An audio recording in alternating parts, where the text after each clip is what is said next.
students. Welcome you to the fifth semester. Now let us see the subject financial management first. Syllabus. First chapter is nature of financial management. Meaning and definition. Financial management means it is a managerial decision that is concerned about acquisition and financing of long-term and short-term credits for the firm. Scope of financial management. There are two approaches under a traditional approach and a modern approach. Traditional approach says about raising of funds and external reporting. Raising of funds means from where we have to, which financial institution or which finance source we have to raise the fund, and external reporting means preparation of annual accounts and making that annual accounts available for inspection for shareholders and for outsiders. Then under modern approach it says about three things, that is financing decision, investment decision and dividend policy decision.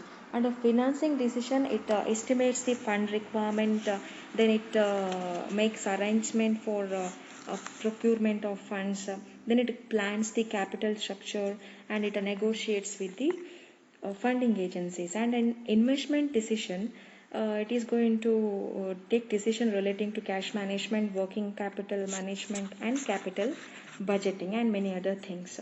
And in dividend policy decision it is going to decide about profit allocation and about dividend policy, means which kind of dividend that company has to give. Then objective of financial management. Objective financial management may be relating to maximizing the profit, maximizing the wealth in the sense of wealth of the shareholder, then imparting sufficient liquidity, means making sufficient amount of cash available in the organization, adding shareholders value, means increasing the market price so that shareholders are going to benefit it. Then corporate governance. Importance of financial management. So what is the necessity of studying financial management? There are many importance like risk return trade-off, accepting high risk in order to get high return, financial restructuring, making changes in the capital structure, portfolio management. Portfolio management means if a company has a surplus cash that is invested in different companies' securities in order to make use of its funds. Then second chapter is about capital structure. Meaning and definition of capital structure. What is capital structure? Capital structure means total capital of the company. It consists of debt and equity. What is debt? Its features, merits and demerits. Debt means the fund which provides creditorship status to the owner of the fund. It includes debenture, bonds and long-term funds. Equity consisting, it is a sum of equity shares, preference shares and reserves and surplus. And what is the benefit of having equity in a capital structure? What are its features? What is a limitation? Then debt equity ratio, this is a calculation of debt equity ratio. The formula for calculating debt equity ratio is equals to total debt divided by total long-term funds debt divided by net worth. Zero debt capital structure. It means having no debt in capital structure, only equity shares, preference shares and net this one reserves and surplus will be there. There will be no debt finance in a capital structure. What is the benefit of having only equity in organization? Trading on equity. Then preparation of income statement. There we are going to study, we are going to deal with operating leverage, financial leverage and combined leverage. Operating leverage means it says about the impact of sales on EPS. Financial leverage means use of debt finance to finance a fixed asset. Combined leverage means the total impact of impact on EPS due to increase in sales. Chapter is about basic financial concepts. Here we are going to measure the return and risk from the investment.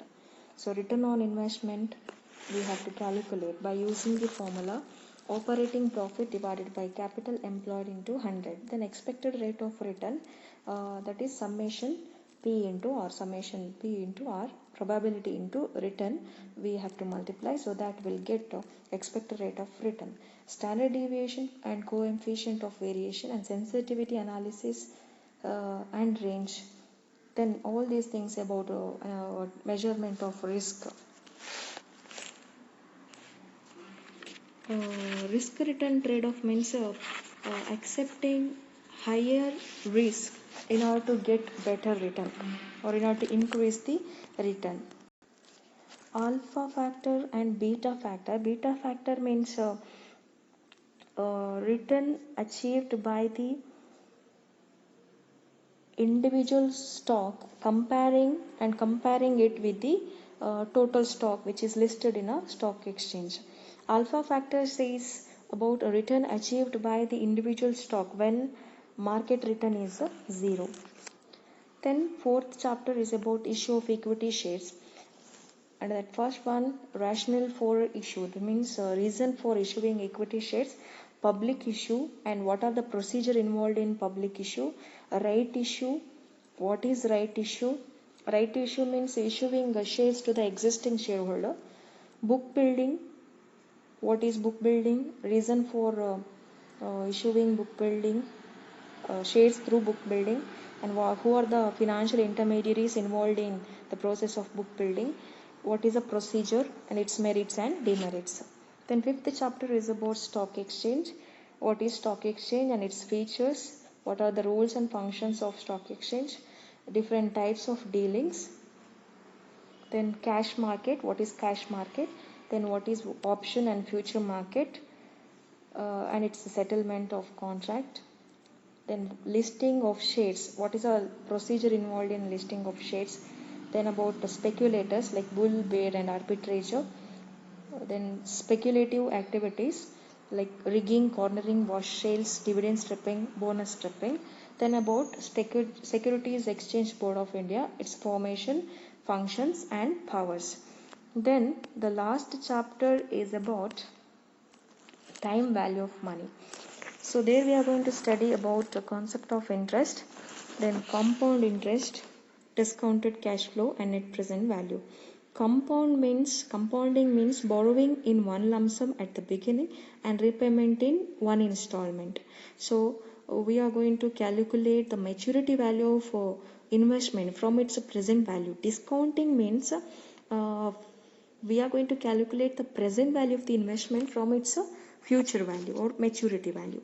Then perpetuity means investment in one lump sum and there will be no repayment, like life membership fees we are going to pay in one lump sum, then we are not going to withdraw it at any time. Then endowment fund, these are the example for perpetuity.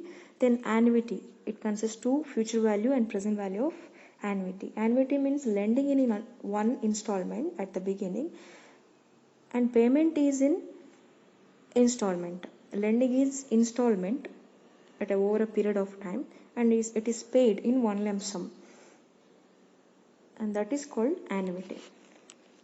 And you can refer books for reference: